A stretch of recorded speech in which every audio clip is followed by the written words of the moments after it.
అభ్యాసము 3.1లో మనం చేయవలసిన సమస్యలు, చేయవలసిన నిర్మాణాలు ఏ విధంగా ఉన్నాయంటే, 4 భుజాలు ఒక కోణం ఇచ్చినప్పుడు చతుర్భుజాన్ని నిర్మించడం. ఓకే, 4 భుజాలు ఒక కోణం ఇచ్చినప్పుడు చతుర్భుజాన్ని నిర్మించడం. అయితే మరి 4 భుజాలు ఒక కోణం ఇచ్చినప్పుడు చతుర్భుజాన్ని ఏ విధంగా నిర్మించాలి అనేది మనం ఇప్పుడు చూద్దాం. 4 భుజాలు ఒక కోణం ఇచ్చాడంటే మనకు తెలుసు చతుర్భుజంలో ఉండేవే 4 భుజాలు కదా. ఓకే, నేను రఫ్గా ఫిగర్ ఇస్తున్నా. మ్యాప్ ఇట్లా 4 భుజాలు ఉంటాయి కదా. మరి ఇప్పుడు ఈ 4 భుజాల్లో 4 భుజాల కొలతలు ఇచ్చేశాడు. ఈ భుజం కొలత, ఈ భుజం కొలత, ఈ 3వ భుజం కొలత, 4వ భుజం కొలత, ఈ విధంగా 4 భుజాల కొలతలు ఇచ్చేశాడు. అదే విధంగా ఒక కోణం కూడా ఇచ్చాడు. అంటే మనం ఈ 4 కోణాల్లో ఏదో ఒక కోణాన్ని ఇప్పుడు కలిగి ఉన్నాం. 4 కోణాలు ఏదో ఒక కోణం మనకు తెలుసు అన్నమాట. 4 భుజాలు ఒక కోణం కొలత ఇచ్చాడు. 4 భుజాల పొడవులు ఒక కోణం కొలత. ఇప్పుడు చూడండి, ఏదో ఒక కోణం, ఫర్ ఎగ్జాంపుల్ నేను ఇటు లెఫ్ట్ కార్నర్కి ఆ కోణం తీసుకున్నాను. ఇప్పుడు చూడండి, మనకు ఈ భుజం, ఈ భుజం, ఆ 2 భుజాల మధ్య కోణం తెలుసు. అంటే 2 భుజాలు వాటి మధ్య కోణం తెలుసు కాబట్టి ముందుగా ఈ 3 భుజాలతోటి ఆరంభించి చతుర్భుజ నిర్మాణం ప్రారంభిస్తాం.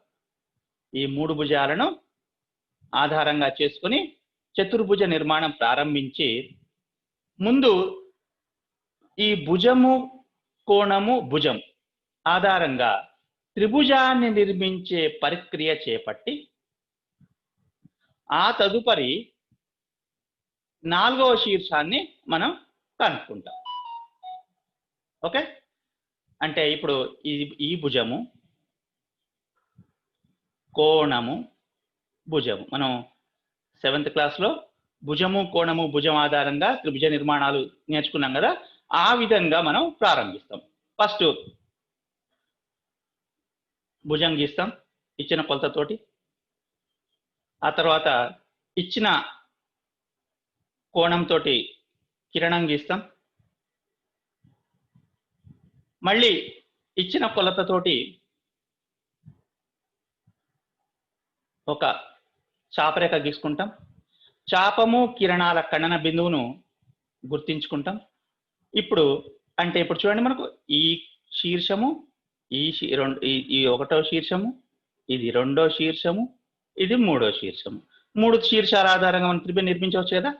నిర్మించాల్సిన అవసరం లేదు, కానీ ఈ విధంగా నిర్మించడం సాధ్యమయ్యేలా చేసుకున్న తర్వాత ఇప్పుడు మన 4వ శీర్షాన్ని గుర్తించాలి. మన 4వ శీర్షం ఏ విధంగా గుర్తిస్తాం అంటే, మనకు ఈ 2 భుజాల కొలతలే కాకుండా మిగతా 2 భుజాల కొలతలు ఇచ్చాడు కాబట్టి ఈ శీర్షాన్ని కేంద్రంగా చేసుకొని ఒక చాపరేఖ, మరి ఇంకో 2వ శీర్షాన్ని కేంద్రంగా చేసుకొని మరొక చాపరేఖ గీసి ఆ చాపరేఖల ఖండన బిందువుని 4వ శీర్షంగా తీసుకొని ఇప్పుడు ఈ 1వ శీర్షాన్ని, 4వ శీర్షాన్ని, 3వ శీర్షాన్ని, 4వ శీర్షాన్ని కలిపితే మనకు కావలసిన చతుర్భుజం ఏర్పడుతుంది.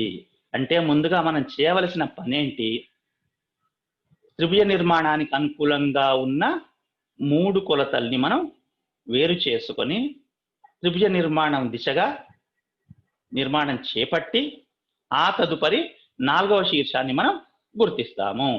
ఆ విధంగా గుర్తించిన తర్వాత మనం చతుర్భుజ నిర్మాణం స్టార్ట్ చేస్తాం. ఓకే, అయితే ఈ విధంగా మనం ఏ లెక్క ఇచ్చినప్పుడైనా ముందు చిత్తుపటం నిర్మించడం నేర్చుకోవాలి మనం. ఓకే, ఇప్పుడు మనం తదుపరి మొదటి లెక్కకు వెళ్దాం. మొదటి సమస్య చూడండి. ఏబిసిడి చతుర్భుజంలో ఏబి 5.5 సెంటీమీటర్లు, బిసి 3.5 సెంటీమీటర్లు, సిడి 4 సెంటీమీటర్లు, ఏడి 5 సెంటీమీటర్లు మరియు కోణము బి 75 డిగ్రీలు.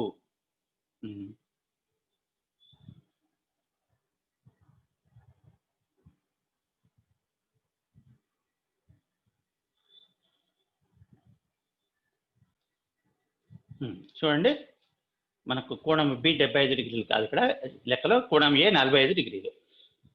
ఏబిసిడి చతుర్భుజంలో ఏబి 5.5 సెంటీమీటర్లు, బిసి 3.5 సెంటీమీటర్లు, సిడి 4 సెంటీమీటర్లు, ఏడి 5 సెంటీమీటర్లు మరియు కోణం ఏ 45 డిగ్రీలు. ఓకే, మరి ఇప్పుడు ఒకసారి మీరు గమనించండి, త్రిభుజ నిర్మాణానికి అవసరమైన కొలతలు ఏమేమి ఉన్నాయి మనకు. చూడండి, ఏ కోణం తెలుసు కాబట్టి కోణం ఏకి ఆసన్నంగా ఉండే రెండు భుజాలు, అంటే కోణం ఏని కలిగి ఉన్న భుజాలు ఏంటి అంటే చూడండి, ఒకసారి ఇచ్చిన దాంట్లో మనం కోణం ఏని కలిగి ఉన్న భుజాలు రాసుకుందామా. చూడండి ఏమేమి ఉన్నాయి. ఏబి 5.5 సెంటీమీటర్లు, ఇంకోటి ఏని కలిగి ఉన్న భుజం ఏముంది, ఇంకోటి ఏడి ఉంది. చూడండి, ఏడి 5 సెంటీమీటర్లు, కోణం ఏముంది 45 డిగ్రీలు. ఇప్పుడు ఈ మూడు కొలతలతో త్రిభుజ నిర్మాణం దిశగా సాగాలి. త్రిభుజాన్ని నిర్మించకూడదు, త్రిభుజ నిర్మాణం దిశగా సాగి ఆ తర్వాత 4వ శీర్షాన్ని కూడా నిర్మిస్తాం. సో చిత్తుపటం ఇక్కడ చూడండి, చిత్తుపటం ఏ విధంగా ఉంటుంది. First AB గీసుకుందాం. ఏబి ఎంత, ఇది 5.5. ఆ తర్వాత ఏ దగ్గర 45 డిగ్రీల కోణం ఉంది కాబట్టి ఏ దగ్గర మనం 45 డిగ్రీల కోణం ఉండేట్లు ఒక కిరణం గీసుకుంటాం. ఎంత కోణం ఇక్కడ 45 డిగ్రీలు. ఆ తరువాత ఏడి 5 సెంటీమీటర్లు తెలుసు కాబట్టి ఏను కేంద్రంగా చేసుకొని ఒక 5 సెంటీమీటర్ల వ్యాసార్థంతో ఈ కిరణాన్ని ఖండించేటట్లు చాప అందిస్తాం. ఇప్పుడు మనం ఒకసారి ఆర్డర్ గుర్తు తెచ్చుకుంటే ఇటు ఏ ఉంది, ఇటు బి ఉందంటే ఇటువైపు సి ఉంటుంది, ఇటువైపు డి ఉంటుంది కాబట్టి ఇది డి అన్నమాట. ఇప్పుడు మనం బీడీలను కలిపితే ఒక త్రిభుజం ఏర్పడుతుంది కదా, కానీ మనకు అవసరం లేదు, ఆ త్రిభుజ నిర్మాణ దిశగా సాగుతున్నాం అంతే, అయిపోయింది. త్రిభుజ నిర్మాణం కావాల్సినట్లు వచ్చేసింది. ఇప్పుడు మనకు మిగిలిన కొలతలు ఏంటివి ఇక్కడ రాసుకోండి. బిసి 3.5 సెంటీమీటర్లు, సిడి 4 సెంటీమీటర్లు.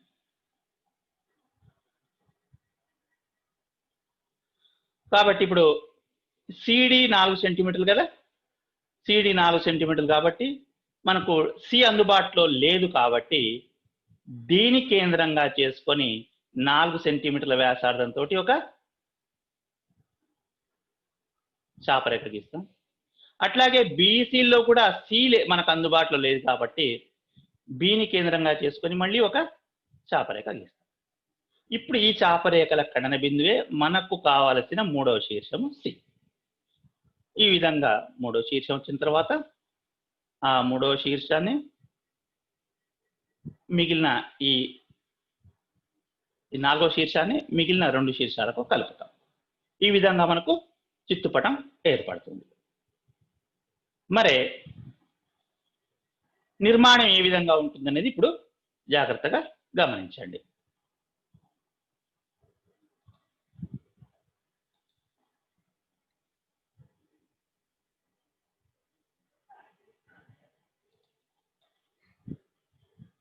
చూడండి, ఇది కదా మన కొలతలు. ఇప్పుడు నిర్మాణం ఏ విధంగా పైన నిర్మాణ క్రమం కూడా వస్తుంది. ఒక్కొక్క స్టెప్ మనం గమనిద్దాం. నిర్మాణ క్రమం ఒక్కొక్క స్టెప్లో ఏమేం చేయాలనేది జాగ్రత్తగా చూద్దాం. మొదట ఏమంటుండు, ఏబి ఈజ్ ఈక్వల్ టు 5.5 సెంటీమీటర్లు ఉండునట్లు రేఖాఖండం గీసితిమి అంటున్నాడు. చూడండి,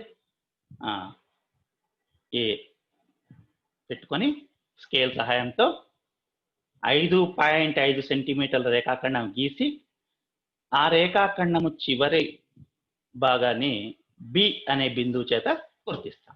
ఇప్పుడు ఏదెంత పొడవు ఉంది? 5.5 సెంటీమీటర్ల పొడవు ఉంది.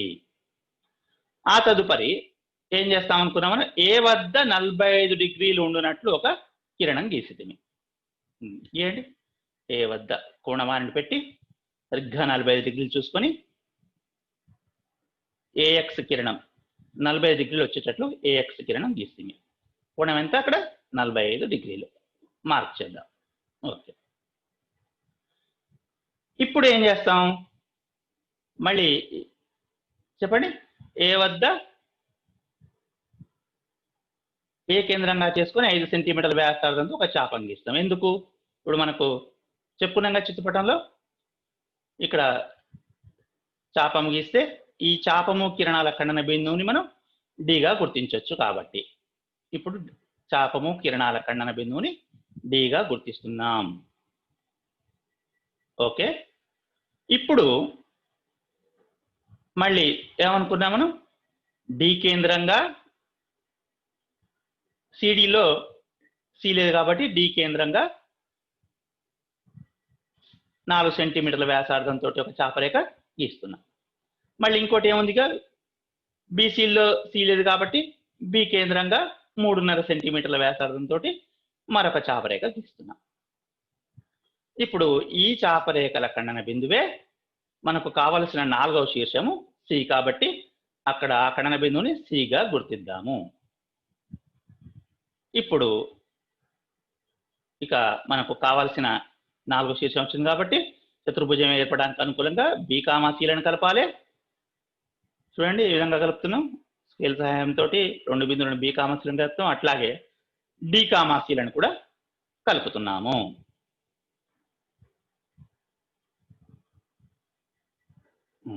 ఇప్పుడు ఈ విధంగా మనకు కావాల్సిన కొలతలతోటి చతుర్భుజం ఏర్పడింది.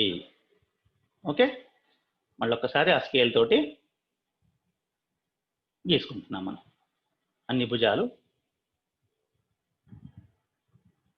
ఇది ఈ విధంగా మనం చతుర్భుజాన్ని నిర్మించుకున్నాం. ఓకే, మళ్ళొక్కసారి నేను వీడియోని మళ్ళీ ప్లే చేస్తున్నాను, చూడండి ఒకసారి.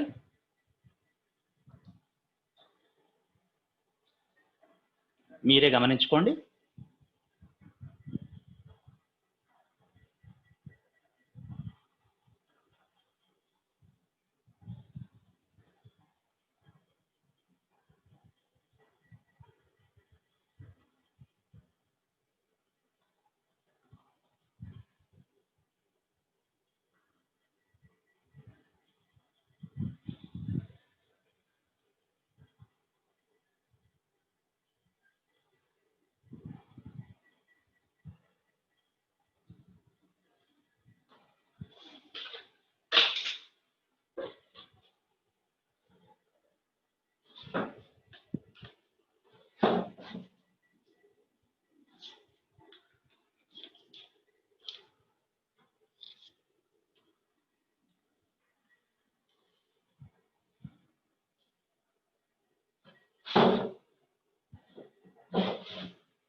గమనిస్తున్నారు కదా?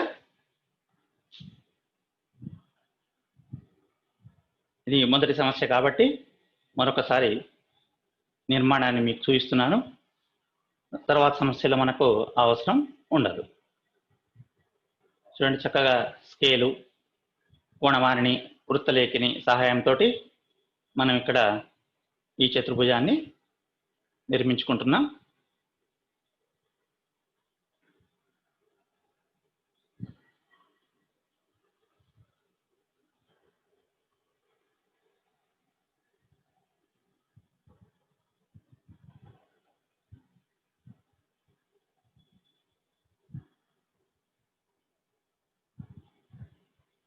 పైన వచ్చే నిర్మాణ క్రమంలో స్టెప్స్ ఆధారంగా మీరు నిర్మించుకోవచ్చు.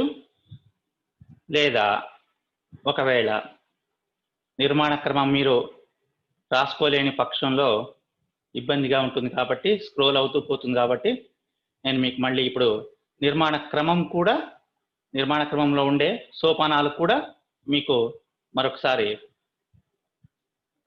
స్టెప్ వైజ్గా ఇస్తాను. మీరు దాన్ని రాసుకోవచ్చు.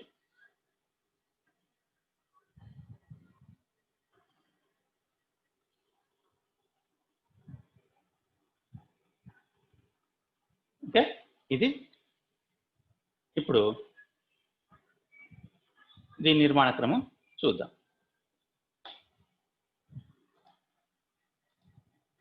చూడండి, ఇది నిర్మాణ క్రమం.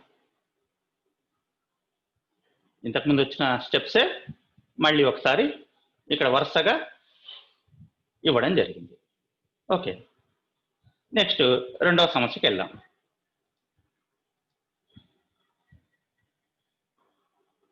చూడండి, బిఈఎస్టి చతుర్భుజంలో BE is equal to 2.9 centimetres, TS is equal to 3.2 centimetres, ST is equal to 2.7 centimetres, BT is equal to 3.4 centimetres.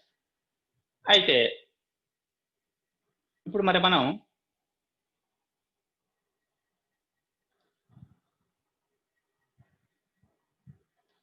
ఏ కొలతలు తీసుకోవాలి ముందుగా చిత్తుపటం కోసం అనుకూలంగా? ఇందాక చెప్పుకున్నట్లు బి కోణం ఇవ్వబడింది కాబట్టి, మనకి ఇవ్వబడిన కోణం ఏంటిది? కోణము బి ఇవ్వబడింది కాబట్టి బి శీర్షాన్ని కలిగి ఉన్న భుజాలు ఏంటో తీసుకోండి. ఏమేమి ఉన్నాయి చూడండి. బిఈ ఉంది. ఎంత ఇచ్చాడు బిఈ? 2.9 సెంటీమీటర్లు. అట్లాగే ఇంకొక బిని కలిగిన ఇంకొక శీర్షం ఏంటిది? ఇంకొక భుజం ఏంటిది? ఇక్కడ ఉంది చూడండి, బీటీ. ఇక్కడ ఇప్పుడు బిఈ తీసుకున్నాం, బీటీ ఎంత ఇచ్చాడు? 3.4 సెంటీమీటర్లు. ఇక మిగిలిన రెండు రాసుకుందాం. మిగిలిన రెండు ఎట్లా తీసుకున్నా ఏం లేదు మనకు. ఈఎస్ ఎంత ఇచ్చాడు? 3.2 సెంటీమీటర్లు. ఇంకొకటి ఏంటి? ST is equal to 2.7 centimetre. ఇది ముందు తీసుకున్నా నష్టం లేదు. మరి ఇప్పుడు ఇక చూద్దాం.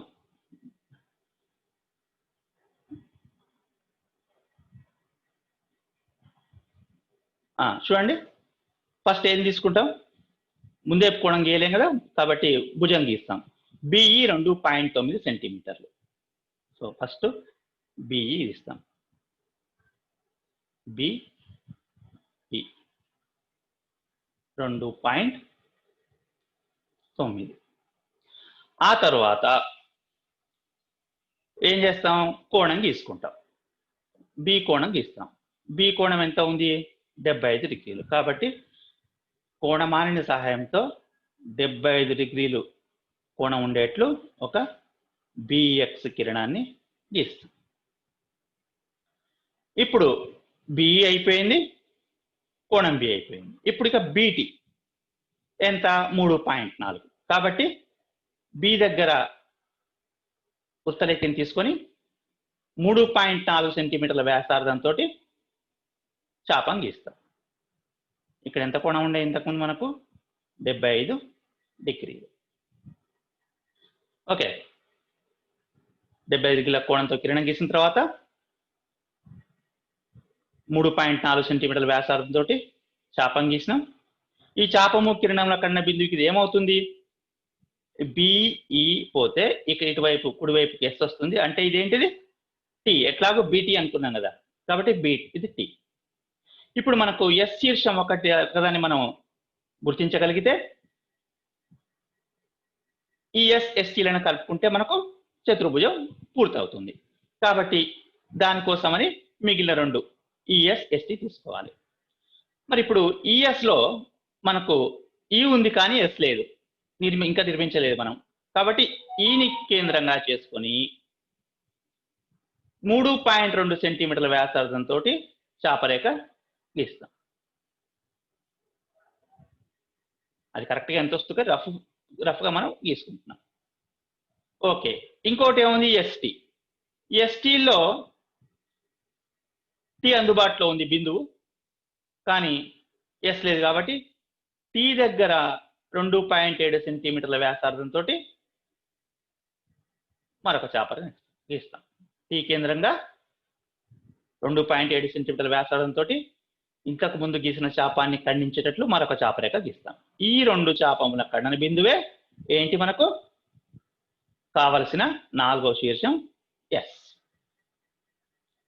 ఓకే, ఎస్ వచ్చేసింది. ఇక మనకు చతుర్భుజ నిర్మాణం పూర్తి అయిపోయింది. ఎస్టీలను కలిపాం,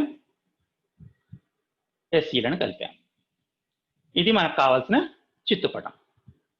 ఇప్పుడు ఇదే క్రమంలో మనం తదుపరి చతుర్భుజ నిర్మాణం చేస్తాం. ఓకే, కాబట్టి చతుర్భుజ నిర్మాణం చూడండిగా ఏ విధంగా ఉంటుంది.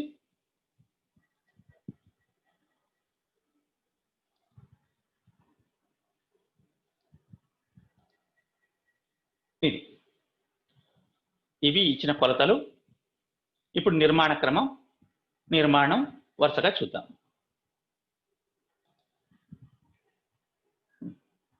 పైన నిర్మాణ క్రమం వస్తుంది, కింద నిర్మాణం జరుగుతుంది. చూడండి, ముందుగా ఏం చేస్తాం? బిఈ 2.9 సెంటీమీటర్లు ఉన్నట్లు రేఖాఖండం గీస్తాం. సో మనం చిత్తుపటంలో ఏ క్రమంలో అయితే గీసామో అదే క్రమంలో ఇక్కడ మనం నిర్మాణం చేస్తాం. సో బిందువును గుర్తించుకొని పేపర్ పైన ఎక్కడో ఒకడ కరెక్ట్గా 2.9 సెంటీమీటర్ల పొడవుతోటి రేఖాఖండం గీసి ఆ చివరి బిందువును ఈగా గుర్తించుకుంటాం. ఇప్పుడు ఏంది నెక్స్ట్? బి దగ్గర కోణం 75 డిగ్రీలు ఉంది కాబట్టి బి వద్ద కోణం 75 డిగ్రీలు ఉన్నట్లు బిఎక్స్ కిరణం గీసితిని అని మనం నిర్మాణ క్రమంలో రాస్తాం. ఆ విధంగా మనం 75 డిగ్రీల దగ్గర బిందువు గుర్తించుకొని బిఎక్స్ కిరణాన్ని గీసుకుంటాం. పైన బాణ గుర్తు పెట్టుకోవచ్చు మనం. ఇప్పుడు ఇక్కడ కోణం ఎంత ఉంది రాయండి. ఎంత అనుకున్నాం? కోణం 75 డిగ్రీలు. సో 75 డిగ్రీలు వచ్చేస్తుంది. ఆ తదుపరి ఇక్కడ ఏంది? మళ్ళీ బీటీలో బి దగ్గర పెట్టుకొని ఎంత? 3.4 కాబట్టి 3.4 సెంటీమీటర్ల వ్యాసార్థంతో ఒక చాపరేఖను గీస్తాం. ఆ తదుపరి ఇప్పుడు ఈ రెండు ఏది చాపరేఖ కిరణములు ఖండించుకున్నాయి కాబట్టి ఆ ఖండన బిందువును అక్కడ ఉండేది మనకు టీ కాబట్టి టీగా గుర్తిస్తాం. ఇప్పుడు ఇక మనకు మిగిలే ఎస్ఈ ఎస్టీ. ఫస్ట్ ఇక్కడ టీ తీసుకున్నాం. టీ కేంద్రంగా ఎస్టీ 2.7 కాబట్టి టీ కేంద్రంగా 2.7 సెంటీమీటర్ల వ్యాసార్థంతో ఒక చాపరేఖను, అట్లాగే ఎస్సీ గీయడంలో భాగంగా ఈ కేంద్రంగా 3.2 సెంటీమీటర్ల వ్యాసార్థంతో మరొక చాపరేఖను గీస్తాము. ఈ రెండు చాపరేఖల ఖండన బిందువే ఏంటి మనకు కావాల్సిన 4వ శీర్షం ఎస్. కాబట్టి ఆ రెండింటి ఖండన బిందును ఎస్ గా గుర్తిస్తున్నాం. సో ఇప్పుడు ఈఎస్లను మళ్ళీ టిఎస్లను రేఖాఖండాలుగా కలుపుకుంటే మనకు కావాల్సిన చతుర్భుజ నిర్మాణం పూర్తి అవుతుంది. ఓకే, చూడండి.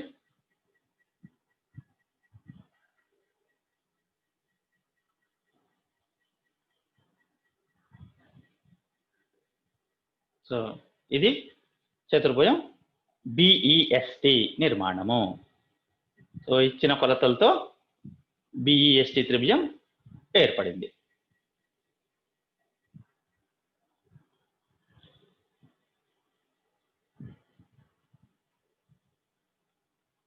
ఓకే, ఇది మరి మీరు నిర్మాణ క్రమం రాసుకోవడానికి వీలుగా నేను నిర్మాణ క్రమం మళ్ళీ చూపిస్తున్నాను. ఆ స్టెప్స్, ఆ 9 స్టెప్స్ చూడండి. ఇది ఇప్పుడు పైన వచ్చిన 9 స్టెప్సే మళ్ళీ ఇక్కడ మీరు రాసుకోవడానికి అనుకూలంగా ఇచ్చాను. కాబట్టి మళ్ళీ దీన్ని మనం వివరించుకోవాల్సిన అవసరం లేదు. ఇకపోతే 3వ సమస్య చూద్దాం.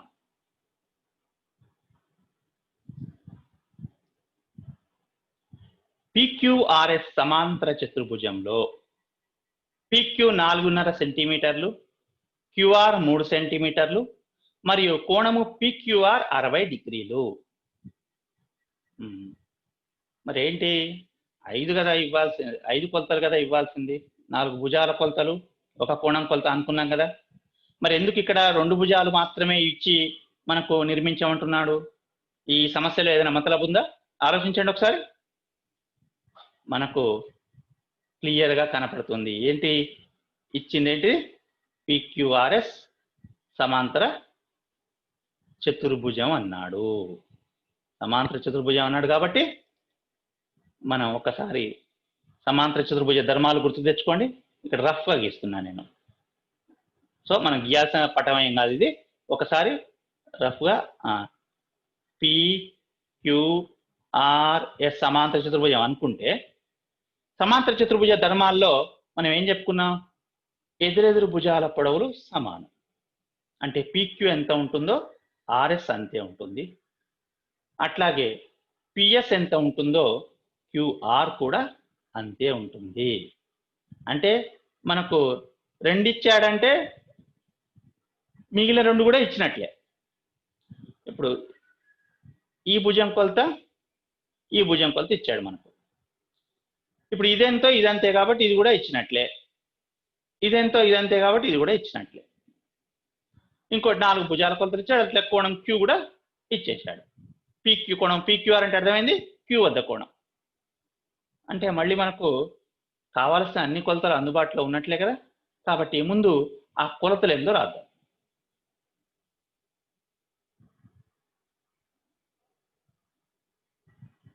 చూడండి ఏమేమి. PQ ఎంత? PQ 4.5, QR 3 సెంటీమీటర్లు. ఆల్రెడీ మనం ఇప్పుడు రాసినవి 2 కూడా క్యూని కలిగి ఉన్న శీర్షాలు, క్యూ శీర్షాన్ని కలిగి ఉన్న భుజాలే కాబట్టి కోణం Q కూడా మనకు ఇప్పుడు అందుబాటులో ఉంది కదా. ఇట్లా రాసుకున్నా పర్లేదు. కోణం Q ఎంత? 60 డిగ్రీల అందుబాటులో ఉంది కదా. ఓకే, ఇంకా మిగిలిన 2 కూడా రాసుకోవాలి కాబట్టి PQ QR అయిపోయిన తర్వాత RS ఎంత? RS is equal to PQ అంటే ఎంత? 4.5. ఇంకోటి PS లేదా SP ఎంత? అది QRకి సమానం అంటే 3. సో ఇప్పుడు మళ్ళీ మనకు కావాల్సిన కొలతలు అందుబాటులో ఉన్నాయి. సో ఇప్పుడు మనం ముందు PQ QR కోణం Qలతోటి త్రిభుజ నిర్మాణం దిశగా సాగితే ఏమవుతుంది చూడండి. ముందు PQ 4.5 గీస్తాం. ఆ తర్వాత ముందు Q దగ్గర కోణం ఉంది కదా, Q దగ్గర కోణం గీయాలి. Q దగ్గర కోణం ఎంత? 60 డిగ్రీలు. కాబట్టి Q దగ్గర 60 డిగ్రీల కోణం ఉండినట్లు కిరణం గీసుకుంటాం. మరి నెక్స్ట్ QR 3 సెంటీమీటర్లు గీసుకోవాలి. సో Q కేంద్రంగా 3 సెంటీమీటర్ల వ్యాసార్థంతో ఈ కిరణాన్ని ఖండించేటట్లు చాపరేఖ గీస్తాం. ఆ చాపరేఖ కిరణంలో ఖండన బిందువు ఏంటి? PQR కాబట్టి QR కాబట్టి ఇది R అవుతుంది. ఇప్పుడు మళ్ళీ మనకు PQR త్రిభుజం సాధ్యమవుతుంది. ఇక కావాల్సిన S శీర్షం కోసం ముందు మనకు ఆర్ఎస్ ఈజ్ ఈక్వల్ టు 4.5 కాబట్టి ఎస్ లేదు కాబట్టి ఆర్ దగ్గర వృత్తలేఖిని తీసుకొని 4.5 సెంటీమీటర్ల వ్యాసార్థంతో ఒక చాపరేఖను, అట్లాగే పిఎస్ 3 సెంటీమీటర్లు కాబట్టి పి కేంద్రంగా వృత్తలేఖిని తీసుకొని 3 సెంటీమీటర్ల వ్యాసార్థంతో ఒక చాపమును గీసుకుంటాం. గీసుకుంటే ఈ రెండు చాపముల ఖండ బిందువు ఏంటన్నట్టు మనకు ఎస్. ఇది 3 కదా, సో ఇది కలిపితే ఇది 3, ఇది కలిపితే ఇది 4.5. ఈ విధంగా ముందు చిత్తుపటాన్ని మనం గీసుకున్నాం. ఇప్పుడు ఇక చతుర్భుజాన్ని, సమాంతర చతుర్భుజాన్ని మనం నిర్మించుకుందాం. సో చిత్తుపటం చూశారు కదా. ఓకే, ఇప్పుడు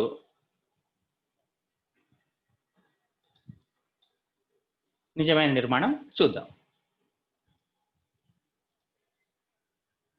చూడండి నిర్మాణ క్రమం ఏ విధంగా వస్తుంది.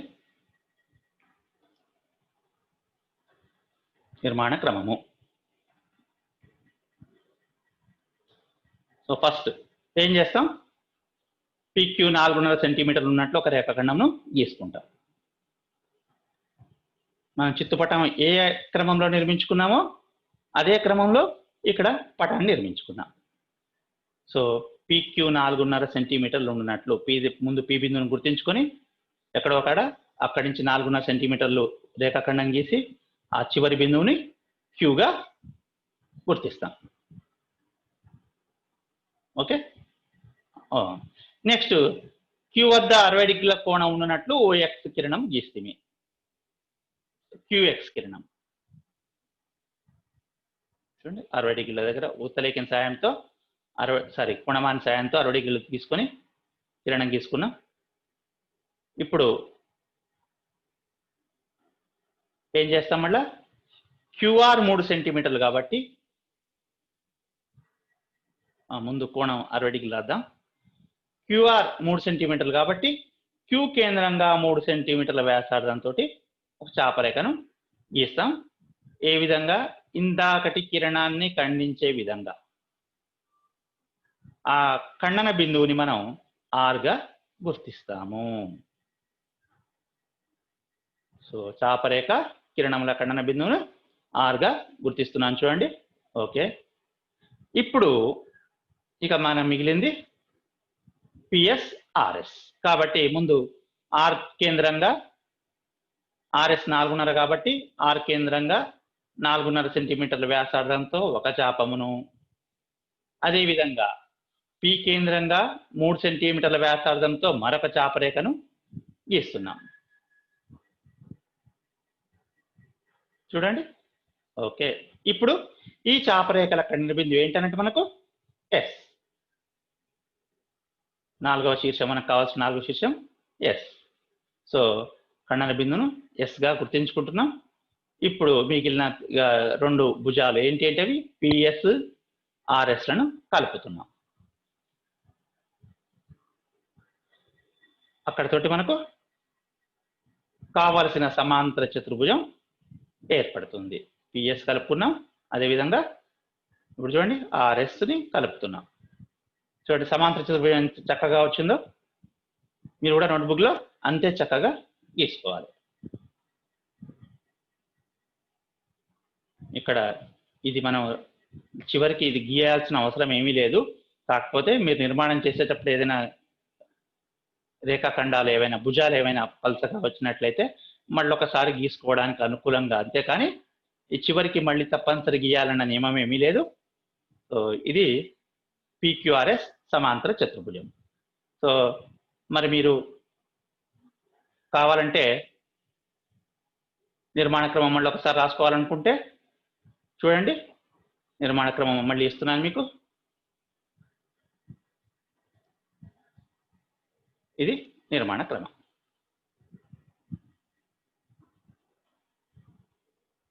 ఇది మనకు అభ్యాసం 3.1లోని మొదటి 3 సమస్యలు.